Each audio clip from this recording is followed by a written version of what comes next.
May buntag sa tanan. Good morning.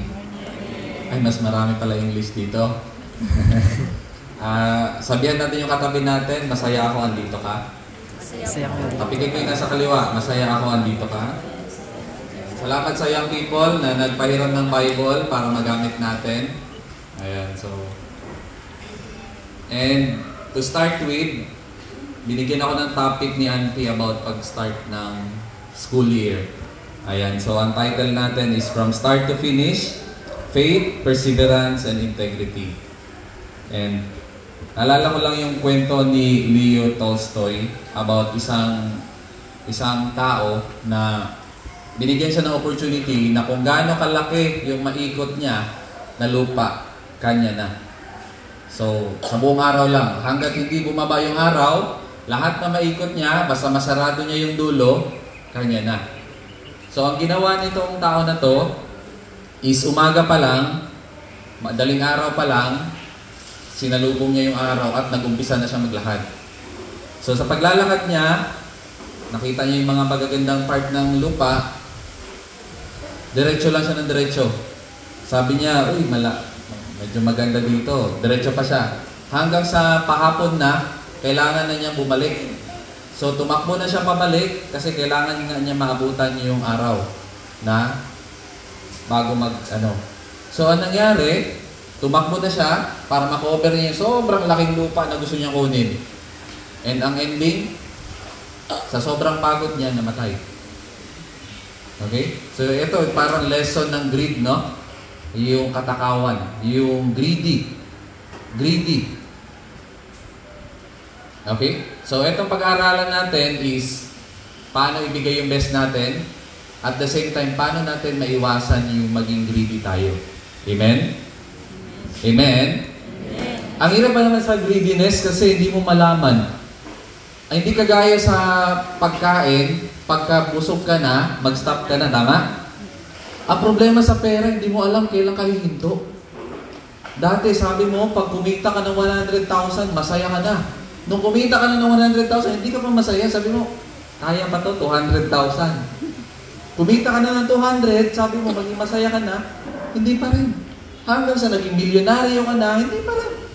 Kasi yung mga kaibigan mo, mga bilyonaryo, so tingin mo, ikaw naman pinakamahirap. Kasi yung mga barkada mo, mas mayaman sa'yo. So, ang nangyari, yun yung problem sa greediness. Hindi mo alam kailan hihinto. Yun yung problema sa pera, no? Hanggang kailan ka ba maghahabol? Hanggang kailan ka ba maghahabol? Okay? So, kailangan natin ma-realize, ano ba talaga yung purpose natin sa buhay? Maghabol lang ba na maghabol? Ayan, so importante yan, no? Okay. So, ang unang point natin is Joshua 1:7-9. So, buksan nyo yung Bible nyo. Sino may dalang Bible? Ayan, buksan nyo. Joshua 1:7-9. Ang point natin is starting with faith and obedience. Ayan. So, basahin ko. 7. Be strong and very courageous. Be careful to obey all the law my servant Moses gave you. Do not turn from it to the right or to the left, that you may be successful wherever you go. Do not let this book of the law depart from your mouth. Meditate on it day and night, so that you may be careful to do everything written in it. Then you will be prosperous and successful. Have I not commanded you? Be strong and courageous. Do not be terrified. Do not be discouraged. For the Lord your God will be with you wherever you go.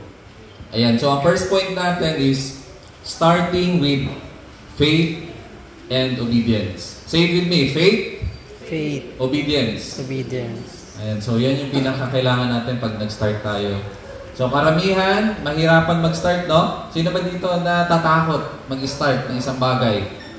Usap kayo ng asawa mo, gusto niyo mag-start ng isang business, hindi natuloy. Kasi napag-usapan niyo na lahat ng nakakatakot na mangyayari. Meron dalawang pain, pain of failure And yung pangalawa, pain of regret. Ayan, dalawa. Mas masakit yung regret, no? Yung pagka nandun ka na, tapos magsisisi ka na. Paano ka kung ginawa natin yun? Siguro, iba yung ano nangyari sa atin. Paano kaya kung ganito? Paano kaya kung ganyan?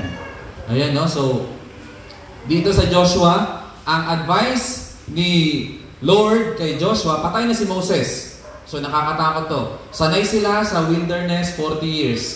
Ikot-ikot doon. Standby doon. Pinoprovide ni Lord lahat. Ngayon, inutusan na sila na magtanim na kayo. Kayo na ang magpapakain sa sarili nyo. Kunin nyo na yung promise ko sa inyo. Amen? Amen? Amen.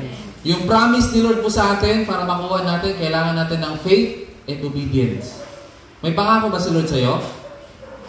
Kailangan mo yan makuha kung meron kang faith and obedience. Tandaan nyo po, sina generation ni na Moses, 3 days na lang po yung nalakad. Nasa promised land na. Pero ayaw, walang faith, walang obedience. Yung 3 days, naging 40 years, paikot-ikot. Ibig sabihin pala, yung destiny natin, pwede natin ma-delay. May plano si Lord sa'yo, maganda yung pangarap niya sa'yo, pero pag hindi ka mag-obey, yung maganda niyang plano, pwede hindi mapunta sa'yo, mapunta sa anak mo. Kagaya kina Joshua generation, 21 pababa ang nakapasok. So usually, ganun din nangyayari, no? Pagka meron tayong pangarap, hindi natin nabot, pasa natin sa anak natin. Na, ikaw yung mag-doktor, hindi ako naging doktor. Eh. Yan, pasa natin yung pangarap natin sa iba. Pero sana, ikaw sana yun. Ikaw sana yung nag-i-enjoy na yun. Kagaya sa Joshua generation, sila yung nakapasok kasi sila yung may faith and obedience. Amen? Amen. Amen. Tapikin mo yung nasa kanan mo. Mag-obey ka. Mag-obey ka. Okay? Kailangan yan. Hindi yan basta-basta lang na, Lord, may pangako ka sa akin, may pangarap ka sa akin, o sige, mangyayari na nakusa. Hindi. Kailangan mo mag-obey. Amen? Amen. Amen? Amen. Nakakatakot ba yung papasukin nila? Nakakatakot yun. Ang sabi nga nung mga unang batch, huwag tayo tumuloy. Para lang tayong grasshopper, ang lalaki ng mga tao doon. Ang ubas doon, parang santol yung laki. Imagine makakita na ba kayo ng grapes na parang santol yung laki? Grabe, lalaki naman ng prutas doon. Ganun kalalaki yung mga tao doon. Kaya natakot yung unang batch. Yung pangalawa, meron silang faith and obedience. Kaya, nakapasok sila. Amen? Mahirap mag-obey. Tama? Pero pag nag-obey tayo, rewarding naman yung blessing. Amen? Okay? So, bakit ba tayo natatakot mag-umpisa? Ano ba ang dahilan bakit ayaw natin mag-start? Okay? So, una is yung fear of failure. Takot tayo magkamali. Sino dito takot magkamali? Nasa kamay.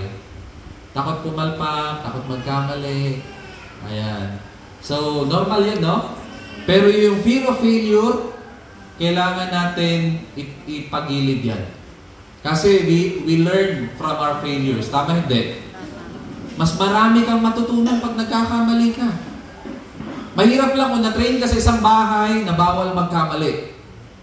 Bawal ka makabasag ng plato. Yung bata, nagugas ng pinggan, nabasag. Ba't mo nabasag? Siyempre, bata yun yung makabasag.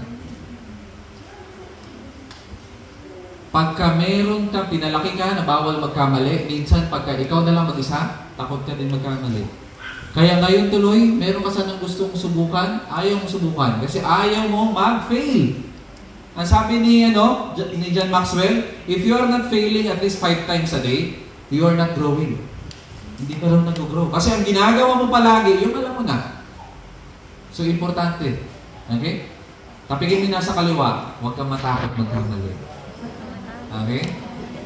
Huwag kang matakot. Kasi pagka nagkamali ka, mas matututo ka. Amen? Amen? Kasi kung ikaw ayaw mo magkamali, wala kang gagawing iba. Kung ano lang yung alam mo. Kasi hindi ka mag-i-explore, takot ka eh. Kami ng wife ko, dami na namin palpak na negosyo. Dami na namin sinubukan. Siyempre, sabi ko sa kanya, okay lang yan. Hanggang sa mahanap natin yung bagay sa atin. Ganun naman ang buhay eh, tama? Try ka lang ng try. Hanggang sa mahanap mo yung para sa inyo. Kaysa naman palagi ka mag-iisip, paano kaya sinubukan natin yun? Paano kaya sinubukan natin yun? Amen? Sabihan mo yung nasa kanan mo, huwag kang matakot magkamali. Okay? Mga asawang babae, taas ang kamay. Asawang babae, taas ang kamay. Okay? Pagka nagkamali yung asawa ng lalaki, huwag niyo naman diimin. Yan kasi sabi ko sa'yo. Ayan na. Hindi kailangan. Sabihin mo lang, sige lang, mabawi lang natin yan. Ang pera, kikitain naman yan ulit eh. At least sinubukan natin. Kasi kami mga lalaki, kailangan lang namin ng tagatulak sa amin. Ipupush lang kami na ibigay namin yung best namin. At alam namin na pagka nagkamali kami, welcome pa rin. At tutulungan pa rin na ma-recover kung ano man yun. Magtulungan. Amen? Amen? Amen. Sabihan mo yung katabi mo, kung asawa mo, magtulungan tayo. Okay?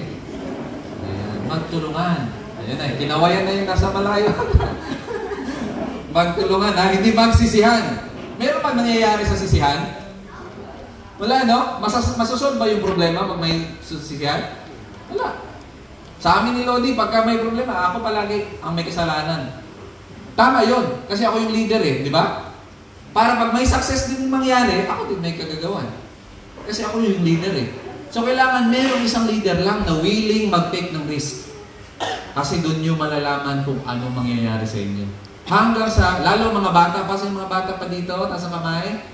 Ayan, yun. Okay? Huwag kayo matakot magkamali. Huwag kayo matakot mag-risk. Kasi, mahaba pa yung panahon nyo. Okay? Try lang ng try. Okay? So, fear of failure. Huwag kayo matakot magkamali. Pangalawa, lack of confidence. So, walang tiwala sa sarili. Alam, hindi ko kaya yan. Hindi, posible yan. So, minsan, ito, nadadala natin pagka tayo lumaki sa bahay na puro pang-down yung naririnig natin sa magulang. Bio-bio ka, wala kang kwenta, ang tamad-tamad mo, palamunin ka, mabubuntis ka na maaga. Kung mga ganun ang maririnig mo, minsan nakakapahina yun. Kaya usually, paglabas mo na ng bahay at mag-isa ka na lang, wala ka rin confidence. Kasi nawala na yung confidence mo, dinurog na. Okay? So, importante din yung confidence natin. Okay? So, ang confidence natin kay Lord. Ang sabi sa I can do all things. Amen? I can do all things through Christ who gives me strength. Ang sabi ni John, greater is He that is in me than he that is in the world. Kaya mo yan. Kasi mas great yung nasa iyo kaysa doon nasa mundo. Okay? Yung benediction sa Philippians 3, now to Him who is able to do immeasurably more than you could possibly ask or imagine, through the power that is at work within you. Yung power na kayang gumawa ng mga bagay na hindi mo kayang i-imagine. Di ba? May imagination tayo, no? May mga pangarap tayo. Si Lord daw kayang ibigay sa'yo more than pa sa ini-imagine mo. Pero yung power na yun, saan nakatira? Within you. Si Holy Spirit po yun. Kaya, pag alam mo kakampi mo si Lord, wala kang kakatakutan. Amen? Amen. Amen? Amen. Pero kung si Lord yung kalaban mo, mananalo ka ba? Meron ka bang gagawin na magsasucceed? Ang hirap makalaban si Lord. Pero the best yan, nakakampi. Amen? Amen. Amen. Ayan. So, lack of confidence, fear of unknown, perceived high risk, comfort zone. Yung comfort zone, no? So, sabi ko nga, nung nandun kami sa Paradise, ginala ko yung sina Jomar kasi galing na sila sa Manila. So, pinasyal ko doon at tapos nag-video kami. Tinanong ako kung tanungan kami, saan maganda tumira? Sa Davao o sa Metro Manila? Ayan. So, syempre, taga Davao ako. Maganda talaga sa Davao, no? Pero sabi ko sa kanya, sa ngayon, sa edad ko, gusto ko sa Metro Manila. Mahal mabuhay doon. Mahal ang cost of living. Pero, wala ako sa comfort zone ko. Mahirap kasi pag nasa comfort zone ka, tama? Parang komportable ka masyado eh. Pag dito, nandito uncle ko, andyan yung mama ko, andyan si Napachi, ang daming kamag-anak dito. Maraming tutulong sa'yo. Tama? Pero doon sa Manila, mag-isa ka. Pag wala kang sasaingin, wala ka talaga sasaingin. Wala kang kasama eh. Kaya kailangan mo magsikap. Pupukpuk ka talaga. Gigising ka ng madaling araw, alas 4, magpe-pray ka. Umaga, gabi, pray ka lang talaga ng pray. Hihingi ka talaga ng tulong kay Lord. So, ang comfort zone, maganda yan. Pero huwag ka maglagi dyan. Lumabas ka sa comfort zone mo. Amen? Amen? Amen. Kailangan mo i-challenge yung sarili mo. Yung mga bagay na ayaw mo subukan, ayaw mo i-try, yung mga pangarap mo, kung maliit lang yung pangarap mo, lakihan mo na. Amen? Same lang naman yung pagod niyan eh. No? Sa mga estudyante natin, mag-aaral ka ng maliit na klaseng kurso o mag-aaral ka ng magandang klaseng kurso, same lang pagod yun. Mag-masteral ka, mag-doctorate ka. Mangyayari lang yan. Mangarap ka ng malaki. Amen? Sabihan mo yung katabi mo, kung bata pa, sabihan mo, mangarap ka ng malaki. Okay? Mangarap ka ng malaki. Huwag mo hangarin lang na kumita ka ng 30,000, masaya ka. Hindi. Kung kaya mo, 1 milyon, 1 buwan, why not? Wala lang, imposible. Amen? Minsan, hindi lang yung papasok sa ulo. Ano yun? Pero, pag ikaw may pangarap ka, tutulungan ka ni Lord. Amen? Hindi naman para sa sarili eh. Maghangad ka, bless ka ni Lord na malaki, kunin mo lang yung share mo para sa pamilya mo, and then yung the rest, pangtulong mo na sa kailangan na ngailangan. Ganun lang naman ang buhay. Hindi mo naman mauuwi yan sa libingan, di ba? So, ma-enjoy nyo lang, makagala lang kayo, may bahay ka lang na matira, may sasakyan ka, okay lang. Okay? So, yung comfort zone, kailangan natin huwag masyado maglagay dyan. I-challenge natin sarili natin. At pagka nagawa natin yan, maka-start tayo ng bago. Okay? Okay, pangalawang point natin. Sa Hebrews 12, 1 and 2. Sige, buksan nyo yung Bible nyo, Hebrews 12. Andyan na pala. Babasahin ko. Therefore, since we are surrounded by such a great cloud of witnesses, let us throw off everything that hinders. Ano daw yung ihahagis? Ano daw yung tatapon? Hindi, bababa ha? Bababa, Hinders and tapos sin. babalikan ulit. Kukunin ulit. Ihahagis that hinders and the sin that so easily entangles, and let us run. Say it with me. Perseverance. Okay? Ano sa Bisaya to? Pagmalaho tayo. Okay? Mga young people, lahotay. Amen? Amen? Minsan yung mga bata ngayon, sobrang hina na eh. Ang bilis magpakamatay, ang bilis, sobrang parang mahina yung loob. Konting lagnat lang, gusto na agad mag-suicide. Grabe naman. Lakasan. Tapikan mo yung nasa kaliwa mo, kung young people yan, magpakalakas ka. Ha? Hindi yung hiniwalayan ka lang, gusto mo na magpakamatay ka agad, ang daming lalaki. Amen? Amen. Huwag ka sumuko ka agad. Antayin mo, magkwento yung mama at papa mo sa'yo. Kwento nila sa'yo, gano'ng kahirap yung buhay ng panahon. Amen? Sa inyo, spoon feed na lang. Tapos, perseverance. Pagka nag-start ka, kailangan mo mag-survive. Mag-persevere. Mulahutay. Okay? The race marked out for us. Lahat po tayo may kanya-kanyang race. Amen? May kanya, ano ba yung race? Di ba meron kang kanya-kanyang guhit, no? Ng race track. Doon ka lang tatakbo. Pwede ka ba patawid-tawid doon sa iba? Pwede ka ba tumawid sa iba?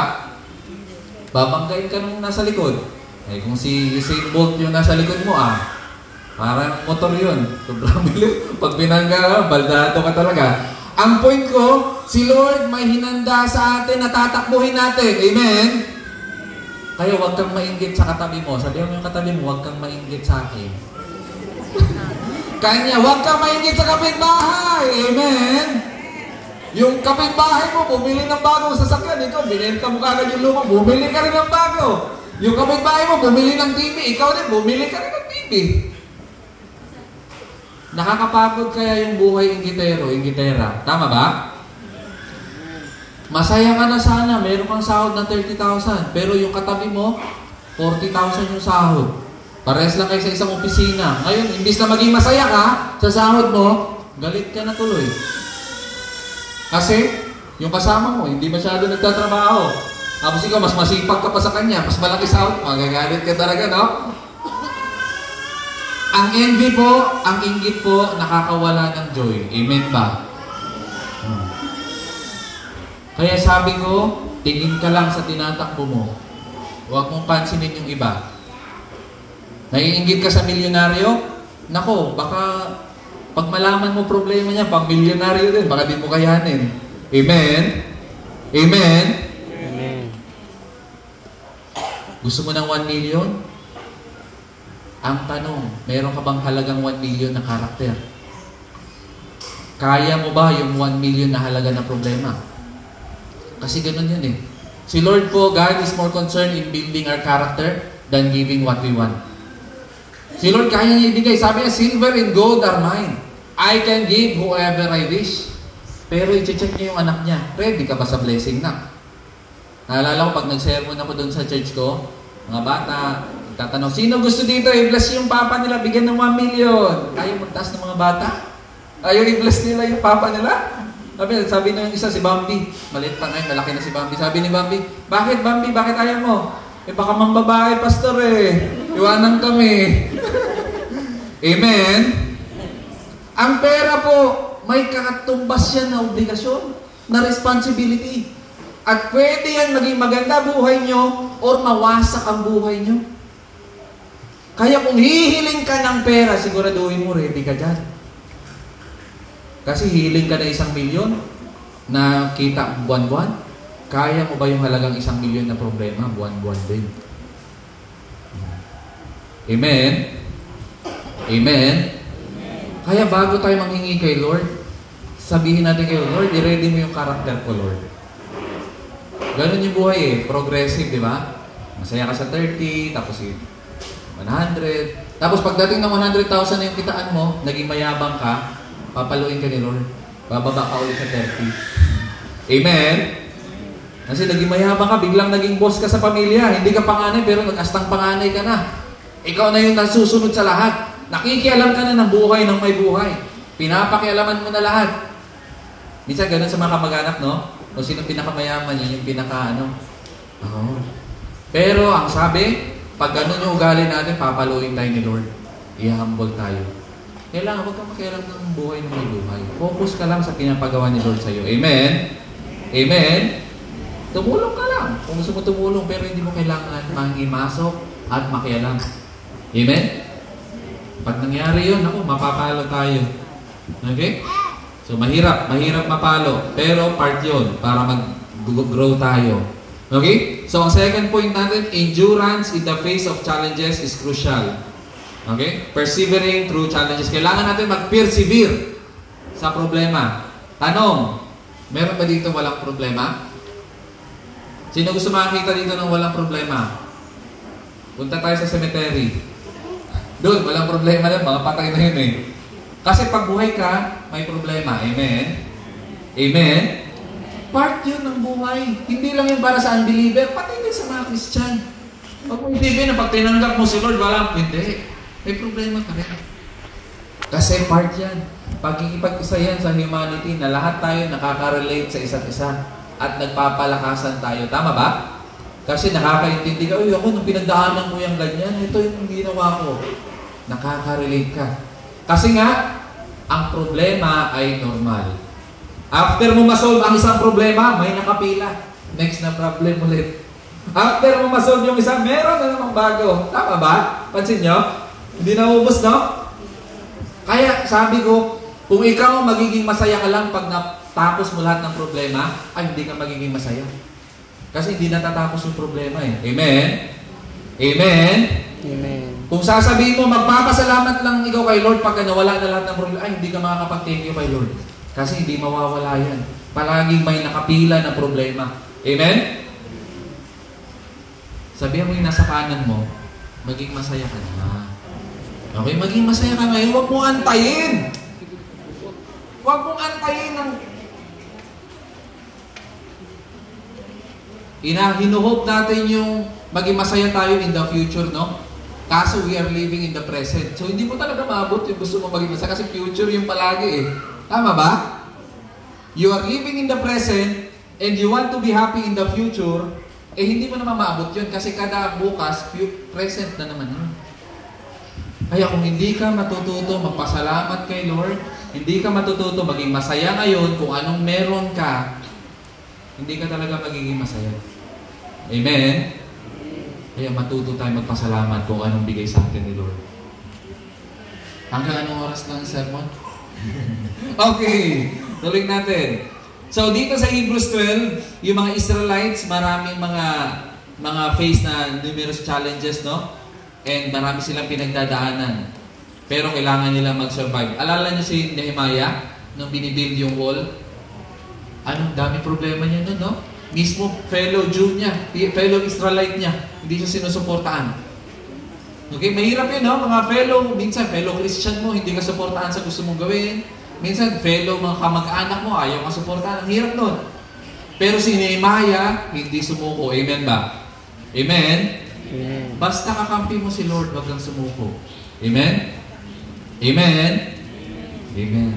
Okay? So, yan yung nangyari sa kanila dyan. So, ano ba ang mga dahilan ba't napapasuko tayo? Ano ba yung dapat natin ma-realize na bakit kailangan natin mag-persevere? Tandaan natin na itong mga problema na to ay kasama na to sa growth and transformation natin. Tama? Nagka-transform tayo, nagiging better tayo dahil sa mga problema. Okay, kagaya na isang ginto, pag sinunog yan, mas nagiging malinis, mas nagiging puro yung ginto. Tama? So, ganun din yung buhay natin. Mas kumikinang dahil sa problema. Tama? Kada masolve mo na problema. Okay? Magka mag-pray na walang problema. Hindi, mag-pray ka na, Lord, bigyan mo ako ng lakas. Malagpasan to. Amen? Magka mag-pray ng madaling buhay. Boring yun. Mag-pray ka na, Lord, tulungan mo ako, Lord. Mapagtagumpayan to. Amen? Tapikin mo yung nasa kaliwa mo. Tapikin mo. Sabi mo, kaya mo yan. Kaya mo yan. Amen? Kaya mo yan. Kaya mo yan. Okay? So, para yan sa pagkintab pa, at pagpatibay pa, at pagpapaperfecto pa sa ginto, at ganun din yung buhay natin. Kaya i-welcome mo ang problema, i-welcome mo ang pagsubok. Huwag mong takbuhan. Pag tinakbuhan mo ang isang problema, ang pinagtakbuhan mo ang isang matatagpuan mo rin yan kung saan ka pupunta. Tama ba? For example, iwanan mo yung asawa mo dahil bungangera. Pag nag-asawa ka ng bago, yung asawa mo, maging bungangera din yun. Alam mo bakit? Ikaw may kasalanan. Naging bungangera siya. Bungangera. Ibig sabihin, hindi na yung asawa mo ang problema. Ikaw ang may problema. Kasi nagbubunga nga lang yung babae pagka walang pera daw. Pag walang pera, nagbubunga nga yung ang point natin, hindi mo kailangan takbuhan. Solve, i-fix yung problem. Ano ba yung kailangan natin? Kung ang isang income mo hindi na kaya para sa lahat, hanap ka pa ng diskarte. Amen? Dagdagan mo yung income mo. Sa panahon natin ngayon, hindi na pwede yung isang trabaho lang, no? Hindi na. Kaya kailangan mo maghanap ng pangalawang diskarte, pangatlong diskarte. Dapat mas marami yung pumapasok sa iyo na income kaysa sa lumalabas. Ang problema ngayon, isa lang pumapasok, ang dami lumalabas, no? So, kailangan padamihin mo yung pumapasok at konti lang yung lalabas. Para sigurado palagi mayroong dumadaloy. Amen? Mag-isip ka kung anong meron dyan. Part yan. Okay? Pangalawa is alignment yan sa purpose natin, divine purpose. So, ang problema is nag-a-align yan sa atin. Nakukorek yung mga pananaw natin. Mali pala yung ginagawa ko. Tuloy ko, kailangan kong baguhin to. Okay? The universe or God often places obstacle in our path not to hinder us, but to redirect us towards our true path. Each challenge overcome